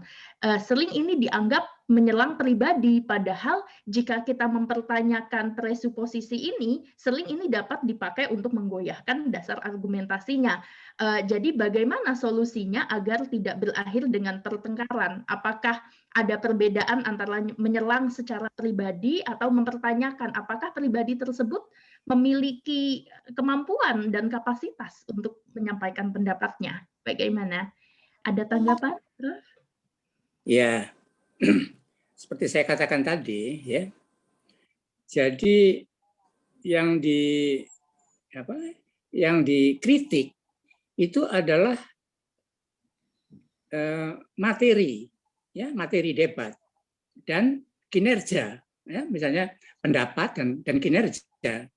Jadi jangan itu orangnya. Memang bisa saja kalau sudah itu berarti ya sudah bukan debat lagi, nanti itu sudah bisa jatuh ke dalam pertengkaran itu nanti, karena urusan pribadi akan masuk nanti, ya. Jadi itulah perlunya moderator, ya.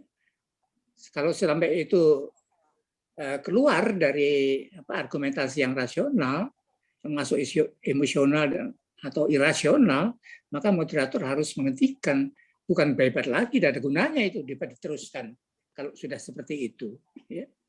Sekali lagi memang kita tidak membicarakan orangnya, sekalipun itu mempunyai keuntungan, memang bisa menjatuhkan orang, bisa memuji orang, ya. Tetapi maksud debat itu adalah untuk memperkuat kebenaran, ya, mengkonfirmasi kebenaran atau mencari kebenaran, ya.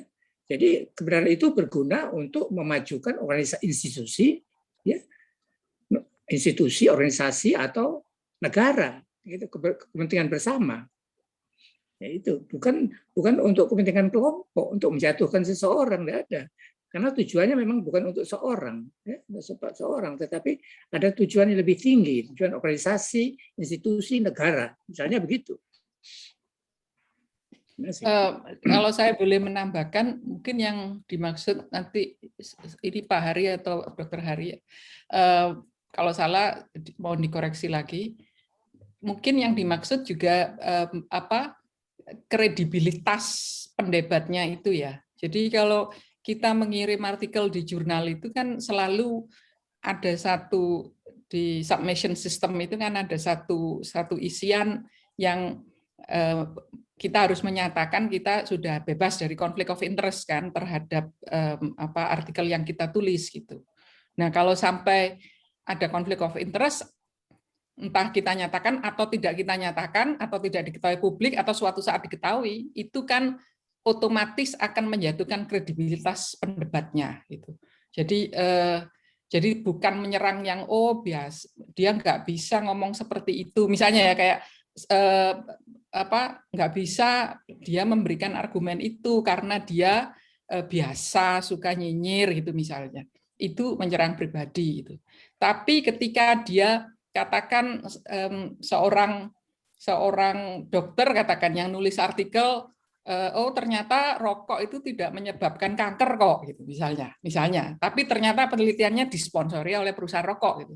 Otomatis kan kredibilitasnya akan runtuh dengan sendirinya. Tidak perlu diserang, tapi konflik of interest itu cepat atau lambat akan diketahui publik dan itu akan meruntuhkan kredibilitasnya.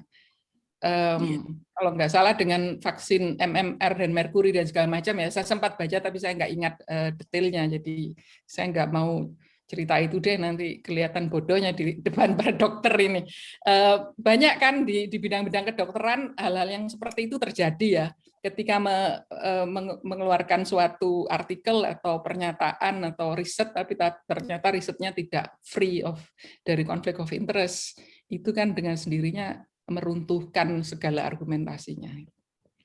Ya, ini Prof. Maramis mau menyampaikan sesuatu, Bu Cita. Ya, Prof. Maramis, ada yang mau ditanggapi sekarang atau kalau ada yang... Kalau boleh, ya.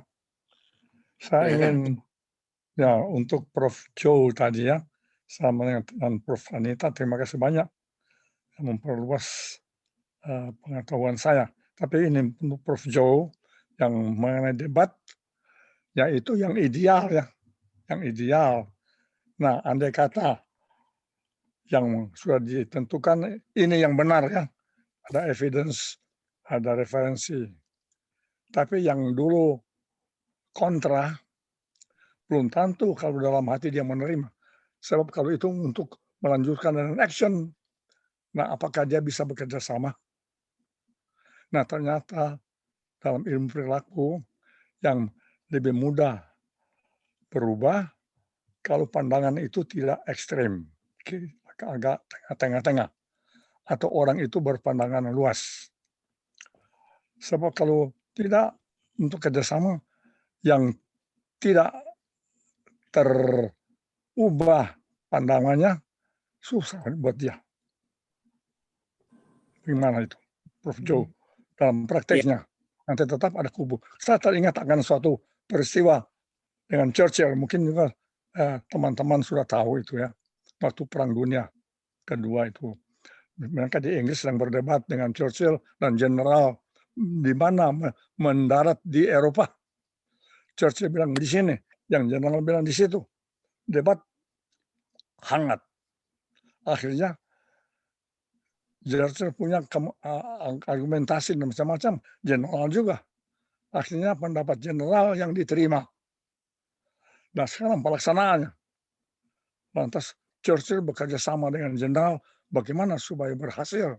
Sampai Jenderal itu tanya sama Churchill, Sir, tadi kamu debat sangat menentang saya. Sekarang kok bekerja sama? Mati-matian supaya pendapat saya berhasil. Churchill cuma menjawab, ya sudah diterima oleh kelompok. Nah itu sedikit orang seperti Churchill begitu ya di sini terutama. Kalau tidak diterima pendapatnya, paling sedikit dia tidak aktif atau kalau tidak dia sabotasi barangkali. Bagaimana Prof. Joe? Ya begini. Jadi dalam perdebatan yang intern, saya katakan tadi itu untuk kepentingan intern organisasi, intern negara, intern apa itu kan sudah dibicarakan di sana yang mana yang lebih kuat, argumentasinya mana yang tidak kuat.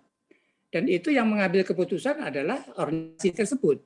Dan akhirnya ya semua yang berada di organisasi itu harus tunduk ya dengan keputusan organisasi itu. Misalnya tadinya itu mau pergi ke Keputaran misalnya begitu ya. Tetapi dalam perdebatan itu mengatakan salah, bukan ke Keputaran tapi ke Gubeng misalnya. Jadi kita semuanya harus pergi ke Gubeng. Karena dalam argumentasi itu sudah diadu bahwa yang ke Gubeng itu ternyata lebih kuat, lebih relevan. Jadi organisasi itu memutuskan kita berangkat ke Gubeng, bukan ke Keputaran. Nah, jadi ya setiap anggota dari organisasi itu, dari institusi itu, ya harus ikut keputusan organisasi, gitu. Tidak bisa lagi terus tetap bersikeras dengan pendapatnya sebelumnya. Kalau gitu nggak ada gunanya debat. Jadi memang debat itu untuk mencari mana yang lebih relevan, mana yang lebih benar ya, yang mempunyai argumentasi yang kuat gitu. Jadi seperti yang Churchill dan lain tadi itu benar. Jadi setelah keputusan dalam negara itu memilih ya argumentasi jenderal yang lebih kuat, ya Churchill pun harus bisa menerima ya dia sebagai orang dalam negara itu harus ikut keputusan negara itu. Saya kira begitu, itu benar itu saya kira. Baik, Prof. Anita, sebelum Prof. Anita menyampaikan tanggapannya ke Prof. Maramis, mungkin ini sekalian saya sambungkan ke pertanyaan dari Prof. Herkutanto, mumpung Prof. Herkutanto kebetulan juga mengangkat tangan. Apakah ada topik yang kemudian sebaiknya tidak patut untuk diperdebatkan, misalnya konteks terkait ideologi atau agama, tadi barusan kan Prof. Johansah menjelaskan untuk menemukan kebenaran. Nah, apakah ada topik yang kemudian sebaiknya tidak diperdebatkan ini jika kebenarannya menjadi berbeda? Ya ini, maaf, Prof. Jo dulu, silakan. Ya, jadi sudah saya katakan bahwa topik itu adalah topik yang isunya itu isu publik ya, bukan isu personal. Kalau seperti agama itu di mata saya agama itu urusan pribadi, jadi tidak bisa diperdebatkan. Apalagi itu juga lebih banyak tentang emosional dan spiritual. Rasionalnya sukar kita untuk minta bukti dan segala macam dalam soal agama. Jadi hal-hal yang memang publik dan tidak personal, ya, tidak personal. Itu. Terima kasih. Ya, saya setuju soal agama yang terkait dengan ajaran. Misalnya ajaran yang iman, ya. Karena ya lakum dinukum waliadin, ya. Jadi ajaran agamaku, agamamu, agamamu. Tapi ketika ajaran agama itu sudah sudah berujung kepada suatu tindakan yang merugikan kepentingan bersama, kesejahteraan umum, kebaikan bersama, saya kira harus diperdebatkan. Soal PPKM ini, ya, misalnya, ya, kalau ada yang, dan itu bukan, itu tafsir mungkin, ya, tafsir dari ajaran agama itu sendiri, tapi kita tidak memperdebatkan ajarannya sendiri, tetapi akibat dari tafsir terhadap suatu ajaran yang merugikan kepentingan umum itu harus diperdebatkan, gitu. Karena kalau tidak, ya jangan sampai benteng agama ini kemudian menjadi justifikasi dari tindakan-tindakan yang destruktif terhadap kepentingan bersama, gitu. Jadi, ya, tapi Indonesia ideologinya berbeda, gitu, ya, mengakui 6 agama, gitu. Tapi di negara yang ada separation of state and church, state and religion, di Inggris, di Amerika, agama apapun boleh, gitu. Memuja setan juga boleh, gitu. Tetapi begitu agamanya misalnya menyuruh dia mengorbankan seorang perawan di meja altar, dibunuh, dibantai, ya itu sudah masuk area hukum, gitu. Itu yang harus diperdebatkan. Begitu. Apakah menjawab? Oh, tadi soal, saya kira pejabat publik, tadi Prof. Maramis menyebut soal Churchill, gitu. Saya teringat Nancy Pelosi, ya, seorang pribadi yang Katolik taat, orang Jawa bilang Katolik deles, orang tuanya itu asal Itali, jadi practicing Catholic lah. Tapi ketika dia begitu masuk Partai Demokrat, apalagi jadi Speaker of the House, ya dia mengikuti agenda partai. Ketika berlawanan dengan Trump, ditanya kan, do you hate Trump? Apa kamu membenci Trump? No, I pray for him every day. Gitu. Saya mendoakan dia, saya nggak benci. Gitu. Tapi Nancy Pelosi itu dikecam habis-habisan oleh para pastor di Amerika, karena ya salah satu agenda Demokrat pro-choice, gitu, ya. Ya itu yang pandangan pribadi bisa berbeda dengan pandangan dia sebagai pejabat publik, gitu. Nah, ini yang tidak mudah ketika seseorang menjadi pejabat publik. Mungkin seperti Churchill tadi, ini cerita yang mirip, ya, soal pejabat publik yang punya imannya yang mungkin secara pribadi dia anti aborsi, gitu, tapi sebagai seorang Demokrat, Speaker of the House lagi, ya dia mengikuti agenda partai. Ya. Terima kasih banyak Prof. Anita. Nah, ini sebelum saya berikan waktu ke Prof. Herkutanto, Romo Kusmaryanto, dan Pak Hari untuk menanggapi, saya akan pertanyakan dulu ini salah satu pertanyaan yang terakhir, karena terkait tadi barusan Prof. Anita memberikan sampel Nancy Pelosi, kemudian ada debat yang ada di cuplikan filmnya. Ini ada pertanyaan dari Bapak Singgi. Dalam konteks budaya di Indonesia, debat sangat dipengaruhi oleh ruang komunitas debat. Misalnya komunitas yang lebih senior, orang yang lebih dituakan, tidak mudah untuk mendebat secara terbuka. Apakah ini berbeda dengan budaya Barat? Dan jika memang berbeda, bagaimana budaya debat di Indonesia dapat dibangun secara terbuka dengan mempersamakan umur, tidak saling senioritaskan, khususnya untuk kepentingan ilmu? Itu mungkin kalau ya silakan Prof. Jo aja dulu. Saya dulu. Ya Prof. Jo, silakan Prof. Jo. Jadi sebenarnya debat itu kita bangun bersama-sama dengan budaya ilmiah. Ya, jadi debat akademik, debat ilmiah itu di dalam satu unit ya dengan budaya ilmiah. Jadi dalam budaya ilmiah itu memang kita tidak diajari untuk lebih menurut kepada orang tua, orang yang umurnya lebih tua, yang punya jabatan tinggi, yang uangnya banyak, yang punya kekuasaan, tetapi kita adalah kepada argumen, ya, ada yang benar, ya, dan itu evidence based, gitu. Jadi itu yang bakal menang, sekalipun dari orang tua kalau nggak punya evidence base ya kalah dengan yang muda tapi punya evidence base, dan itu yaitu tadi dilatih. Jadi budaya ilmiah itu memang kami harapkan ya budaya ilmiah itu dapat dikembangkan dalam pendidikan sehingga akan menghilangkan itu halangan-halangan yang budaya lokal. Banyak budaya lokal yang tidak sejalan dengan budaya ilmiah gitu.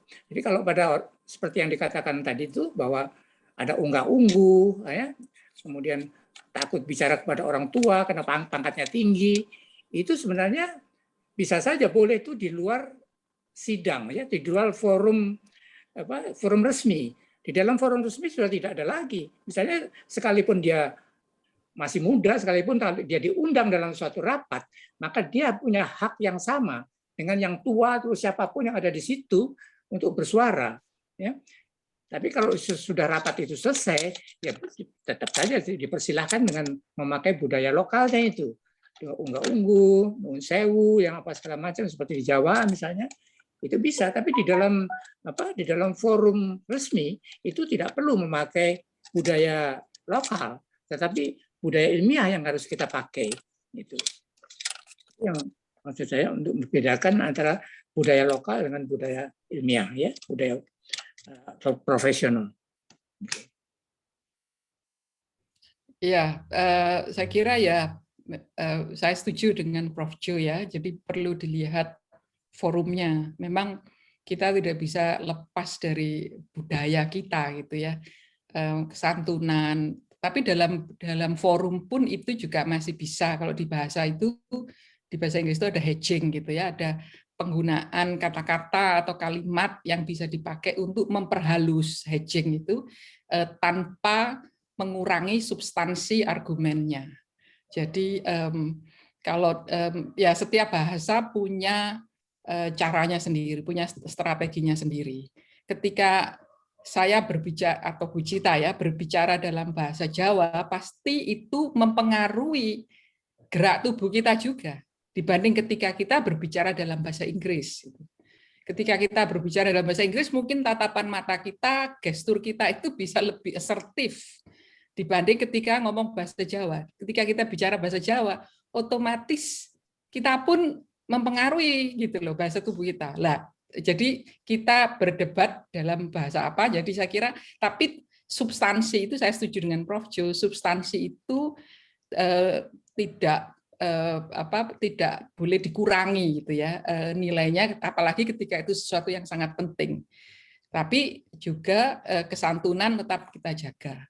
Dr. Josh ini yang punya cara-cara humor untuk mendebat seseorang yang lebih senior, misalnya dengan diminta berzikir atau apa. Mungkin Dr. Josh bisa sharing taktik mendebat dengan cara yang humoris dan tidak melukai atau melukai, saya nggak tahu juga. Terima kasih Prof. Anita. Mungkin tadi pertanyaan dari Pak Hari, apakah ada tanggapan itu Pak Hari kebetulan mengangkat tangan? Ya, Bu Cita, terima kasih kesempatannya. Tapi saya berikan kepada Romo Kus dan Prof. Herkutanto saja dulu, karena waktunya kan mepet. Tadi pertanyaan sudah saya masukkan ke grup. Jadi monggo Romo Kus dan Prof. Herku dulu. Okay. Baik, Prof. Herkutanto mungkin ada yang mau ditanggapi? Terima kasih. Saya ingin menanggapi setelah saya juga katakan saya sudah coba-coba membaca dulu, mencari-cari beberapa sumber. Ternyata ada perbedaan yang sangat mendasar debat, diskusi, dan propaganda. Yang kita mau singkirkan itu yang terakhir nih, propaganda. Itu yang di sosmed itu begini, begitu, begini. Itu propaganda yang didasari adalah adanya suatu kehendak tertentu, menanamkan suatu opini tertentu yang ingin diambil oleh masyarakat.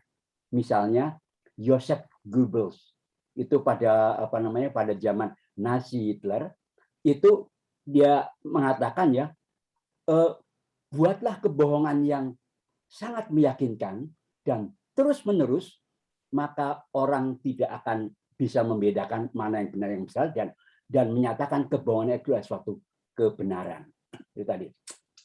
Contohnya adalah seperti misalnya tadi yang ada di IBF ya Pak Peter ya, yaitu bahwa di pasar Minggu dipasang 2 tank. Orang nggak bisa lewat. Kemudian ada yang mengkritik, pemerintah kok bisanya melarang-melarang saja loh dan terusnya. Harusnya nggak boleh begitu di dalam zaman pandemi wabah dan terusnya. Loh, justru undang-undang wabah itu memperkenankan kekuatan militer dikerahkan dan terusnya. Itu sebenarnya begitu. Ini adalah suatu semacam propaganda di mana terjadi fallacies, yaitu adalah katakan memutarbalikkan berbagai macam fakta dan ketentuan dan terusnya. Tapi kalau diskusi dan debat, kalau debat itu yang saya lihat adalah memang cari menang. Memang cari menang. Dan cari menang itu bukan dalam arti yang jelek, bisa untuk yang bagus. Sedangkan diskusi itu adalah mencari, mengembangkan suatu konsep. Dan kalau misalnya diskusi itu adalah, mari kita diskusi satu topik, saling mengisi, saling beri, yang lebih ke arah konstruktif. Tapi kalau debat itu jelas dekonstruktif. Contoh, 2 orang lawyer berdebat di pengadilan, masing-masing pasti pro dan kontra pasti. Nah, bayangkan kalau di pengadilan mereka itu berdiskusi. Yuk kita cari apa ininya dan terusnya. Enggak dibayar, dia itu malpraktek dia. Dan teknik yang digunakan itu adalah walaupun lawan itu memiliki bukti-bukti evidence kuat, tidak selalu menang. Karena dia bisa melakukan teknik, melakukan dekonstruksi, konstruksi jadi yang bersangkutan, dipotong-potong, cang, ada cang-cangnya begitu ya. Dan kemudian satu persatu dipotong. Itu ada tekniknya.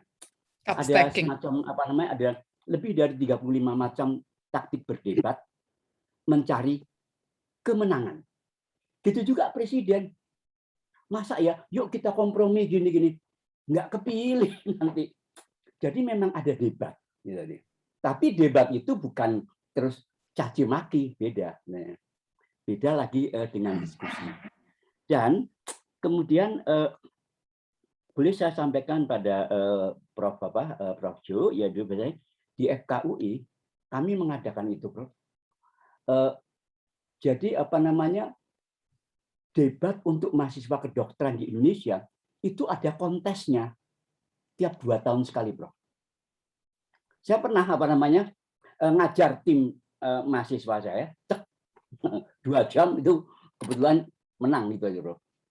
Dan memang di dalam berbagai macam itu literatur itu memang dibedakan debat dan diskusi. Kalau kita lihat, kita browsing juga jelas itu banyak. Itu sekedar pendapat saya, urun rembuk. Makasih. Baik, terima kasih Prof. Herkutanto. Ini masih ada 10 menit, jadi saya serahkan ke Romo Kusmaryanto ini. Ada yang mau ditanggapi, Romo? Terima kasih. Saya singkat, jelas, padat. Ada 3 hal. Yang pertama, apa bedanya debat dengan diskusi?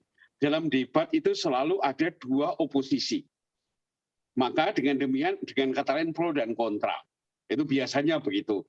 Sementara diskusi tidak harus selalu ada pro dan kontra. Ini menurut saya salah satu perbedaan fundamentalnya ada di situ. Terus yang kedua, apakah agama tidak bisa diperdebatkan? Menurut saya, agama yang fair harus bisa diperdebatkan. termasuk juga soal agama, soal ajaran. Karena apa? Karena semua yang dimengerti oleh manusia itu adalah interpretasi dari ajaran agama itu. Dan tidak ada satupun yang bisa mengatakan bahwa interpretasinya dia itu adalah yang paling benar, yang paling ini. Bagaimanapun selalu harus terbuka kepada suatu perdebatan. Ketika agama tidak bisa didebat lagi, maka ya bisa terjadi bahwa pada suatu ketika dia akan ketinggalan zaman. Ini terus kemudian yang ketiga, debat itu tetap harus ada tata kramanya. Hanya saja tata krama berdebat tidak sama dengan tata krama di dalam komunikasi biasa. Itu saya kira. Misalnya, ya, tata kramanya di dalam debat tidak boleh ad hominem, misalnya begitu, ya. Dan misalnya, ya, kalau ini harus juga memakai bukti-bukti dan logika yang sahih, itu misalnya begitu, ya. Jadi di dalam debat pun juga harus ada tata kramanya. Demikian juga misalnya kalau yang satu sedang omong tidak boleh ditabrak dengan yang lain. Ini adalah suatu tata krama di dalam berdebat yang tidak sama dengan ketika orang berkomunikasi secara biasa. Oleh karenanya maka di dalam debat ilmiah nggak pandang apakah dia itu tua atau muda atau apa senior junior, sebenarnya nggak. Yang paling penting adalah tata krama debat itu diperhatikan. Dan yang paling penting adalah evidence based dan logika. Karena evidence based saja tidak selalu cukup. Kalau itu dibuat logikanya melenceng, akhirnya dia juga kesimpulannya juga akan salah. Maka harus ada dua. Yang pertama adalah bukti-bukti yang sahih, atau kalau dalam bahasa medis itu adalah evidence base-nya. Dan yang kedua adalah logika yang lurus. Lalu kalau demikian, maka diharapkan perdebatan itu menjadi sesuatu yang ilmiah. Karena kalau tidak, mungkin akan tidak ada menjadi sesuatu yang ilmiah. Itu saja dari saya. Terima kasih. Very quick. Baik, Prof. Anita dan Prof. Jo, mungkin ini saya berikan pertanyaan yang terakhir sebelum waktunya, karena waktunya mepet. Ini kan tadi Prof. Anita sempat sebutkan yang waras mengalah begitu. Kalau dalam misalkan kehidupan personal, kalau dalam kebijakan publik ya jangan sampai dilakukan supaya tidak ada kepentingan yang tersandera. Nah, ini pertanyaan terakhir, jika debat sering ada resistensi, ini bagaimana kemudian kita mengakhiri debat? Apakah ada batas waktu yang perlu saling tanggap, perlu dilakukan, atau bagaimana mengakhiri debat yang baik jika ada resistensi yang kuat dari kedua belah pihak?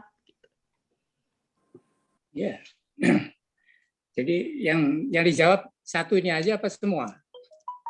Pak, semua sekalian silahkan juga boleh Prof. Jo dan Prof. Anita, ini mumpung tinggal 10 menit. Dari Profesor Herkutanto itu mengatakan bahwa kebohongan yang terus-menerus itu nanti itu bisa dianggap kebenaran. Itu bisa saja itu di dalam di dalam masyarakat awam, ya. Tetapi justru sesuatu yang kontroversial itu adalah suatu isu yang bagus untuk dipakai sebagai topik debat. Jadi kalau itu tidak ada debat, ya maka bisa terus-menerus kebohongan-kebohongan itu. Tapi kalau kita memang ada kesempatan untuk melakukan debat, maka hal-hal yang kontroversial yang masih meragukan dan tidak hanya satu pihak saja yang terus memompa kebohongan itu, maka itu nanti kebohongan akan segera hilang, ya, kalau memang di sana itu forum debat itu digalakkan. Nah, kemudian yang dari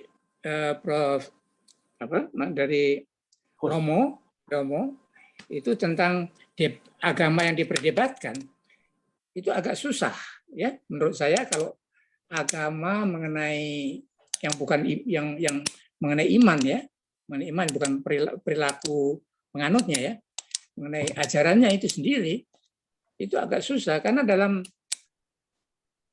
debat itu kita membutuhkan evidence. Dan evidence itu material. Jadi evidence itu bukan interpretasi. Jadi memang interpretasinya bisa macam-macam, tapi kita memang tidak mengandalkan interpretasi, tetapi kita membutuhkan evidence, dan evidence itu berupa material. Itu saya kira. Kemudian yang ketiga tadi itu tentang apa ya? Tentang yang waras itu ya. Yang waras itu diam saja, kemudian itu ya memang itu sopan santun barangkali ya. Sopan santun, dan sama sekali di luar konteks budaya ilmiah. Kalau dalam budaya ilmiah itu justru kita itu tidak boleh diam. Kalau kita tahu ada sesuatu yang kurang bagus, kita angkat untuk diajak debat gitu, bukan didiamkan. Jadi memang setuju dengan kata-kata pendapat Profesor Anita ya, bahwa bukan diam ya, kalau yang waras diam gitu ya, ngalah gitu bukan ya, tapi justru kalau ada salah harus kita betulkan. Terima kasih, itu aja. Prof. Anita. Ya, saya cuma ingin menambahkan, ini kan pertanyaan bagaimana kalau tetap orang itu resisten gitu ya.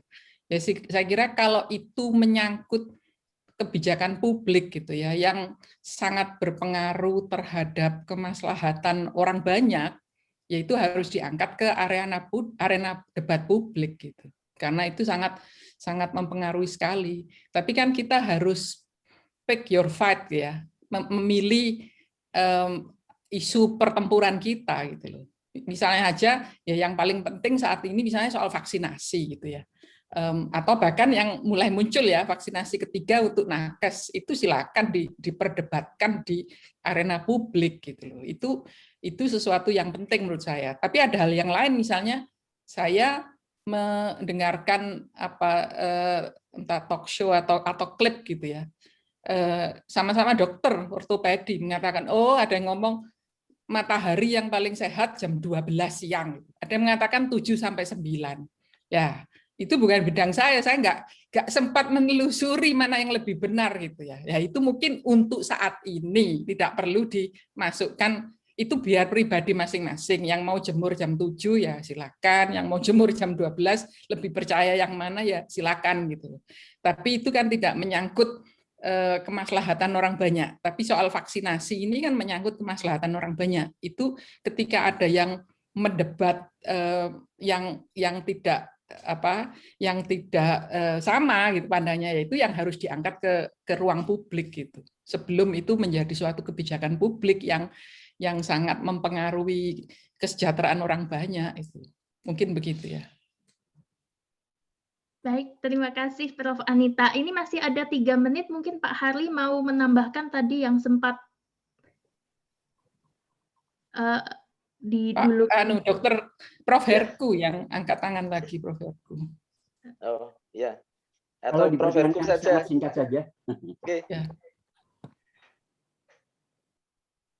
Pak Hari apa saya? Prof. Herku. Hari tadi kan belum. Monggo. Saya di chat saja, Bu Cita. Oke. Waktunya akan mepet. Singkat saja. Monggo. Ya. Yaitu begini. Yang pertama, dalam debat, evidence itu bisa dikecilkan. Namanya lawyer, hijau bisa dibilang kuning, kuning bisa dibilang hijau loh. Oh bisa. Dan itu ada tekniknya. Dan itu sangat logik. Ada problem. Nggak bisa saya terangkan. Terus kedua, dalam debat, itu untuk mencapai kemenangan, itu bisa memasukkan emosi seperti yang dilakukan di mana di film-film tadi. Sebagai contoh itu saya suka menggunakan. Misalnya begini, saya kebetulan pada waktu itu adalah ketua konsil kedokteran. Saya nandatanganin STR 500 hari, banyak dokter yang saya tanda tangani STR-nya. Artinya adalah kalau dokter itu baik, ya masyarakat beruntung. Kalau ternyata dokter itu nggak benar, saya tanda tangan, itu kan bisa mencelakakan masyarakat dan terusnya. Nah, kemudian saya mengatakan ini di 2 forum, di Mahkamah Konstitusi dan di DPR. Saya mengatakan begini, Bapak Hakim, bayangkan apabila ketika saya tanda tangan, lalu akibat tanda tangan saya keluarga pasien itu jadi tahlilan. Itu siapa yang dosa, Pak Hakim? Diam semua. Habis itu diulang-ulang lagi masalah tahlilan.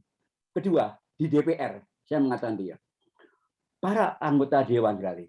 Kalau misalnya sembarangan saja masalah masalah STR itu untuk dokter tadi, kemudian pasien jadi tahlilan gara-gara itu tadi, itu bisa dibayangkan akibatnya. Itu nampaknya sangat-sangat jadi nampaknya pelajaran bagi saya sendiri adalah ya, pemilihan kata-kata terkadang akan sangat menancap dan menentukan diterima atau tidaknya ide. Itu kadang-kadang begitu. Dan ini bisa saja untuk ide yang salah atau ide yang benar. Jadi hati-hati. Tapi kalau dalam diskusi tentunya, atau diskusi ilmiah kan ya, itu tentunya emosi tidak patut untuk diikut sertakan. Jadi memang beda. Ini medan pertempuran ataukah ajang untuk konstruksi untuk diskusi ilmiah. Terima kasih. Mohon maaf atas waktunya. Baik, terima kasih Prof. Silakan. Mungkin ini karena waktunya sebenarnya sudah habis. Dari Prof. Anita dan Prof. Johansah, adakah tanggapan terakhir sebelum saya tutup? Oke, kalau dari saya, manusia itu makhluk yang... Ya kan, Bu Anita? Ya, manusia itu makhluk yang paling tidak saat ini yang kita ketahui ya, entah nanti kalau di galaksi yang lain ditemukan makhluk yang kemampuannya sama atau lebih tinggi dari manusia yang ada di sini ya. Tapi saat ini manusia itu makhluk yang bisa menggunakan bahasa sampai dengan tingkat diskusi dan debat sedemikian rupa. Hewan juga punya bahasanya sendiri, tapi manusia yang punya kemampuan seperti itu. Mesin bisa diprogram untuk berdebat, tapi mesin itu kan inputnya dari manusia juga, codingnya, programmingnya kan dari manusia juga. Jadi manusia adalah makhluk yang dikaruniai kemampuan seperti itu. Tapi juga manusia punya akal budi untuk terus mengembangkan dirinya sendiri untuk bisa menggunakan keterampilannya itu demi kebaikan bersama, bonum comune ya, kebaikan bersama, dan juga mengajak yang lain gitu, ngajari yang lain, mendampingi yang lain untuk juga bisa maju ke arah situ, ke arah untuk kebaikan bersama. Demikian dari saya.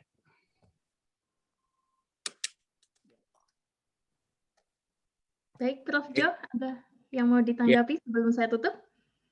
Jadi salah satu yang saya anggap penting itu marilah kita itu menggalakkan ya forum-forum debat di perguruan tinggi untuk melatih anak didik kita untuk bisa berdebat ya.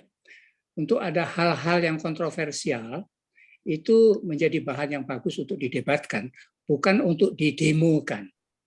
Jadi diharapkan itu para intelektual itu tidak ikut-ikut demo, ya, tetapi ikut berdebat. Itu dialihkan ke sana. Jadi itu dari hal-hal yang menurut saya ya itu mengganggu dalam demo yang banyak-banyak itu yang di jalan-jalan. Itu akan jauh lebih bagus kalau kita bisa menggelar debat. Ya, dengan debat itu kita lebih objektif ya dengan evidence base yang cukup kuat ya, yang relevan.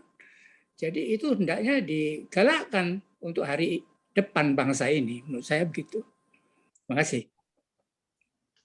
Baik, terima kasih banyak Prof. Anita dan Prof. Johansah telah meluangkan waktunya untuk menjadi panelis kita hari ini. Terima kasih juga kepada seluruh partisipan yang telah menanggapi, mengajukan pertanyaan. Sungguh informasinya sangat menarik sekali. Saya belajar banyak mulai dari berbagai macam logical fallacy yang ada, bagaimana kita harus saling menghargai, saling penuh empati dan kesantunan, kemudian juga pentingnya adanya debating society di mahasiswa sebagai generasi masa depan ini yang akan terlibat sangat mendalam dalam kebijakan publik, serta ini yang salah satu masih penuh kebingungan ini bagaimana menanggapi debat dan argumen yang ada jika ada dalam penggunaan media sosial ini kayaknya masih banyak sekali yang dapat didiskusikan di situ. Sayang waktunya sudah habis. Tapi bagi para partisipan yang ingin mengetahui lebih lanjut mengenai Indonesian Bioethics Forum, kami memiliki website di www.ibf.web.id, juga media sosial yang saya di-mute ya dari tadi atau enggak? Hanya terakhir saja.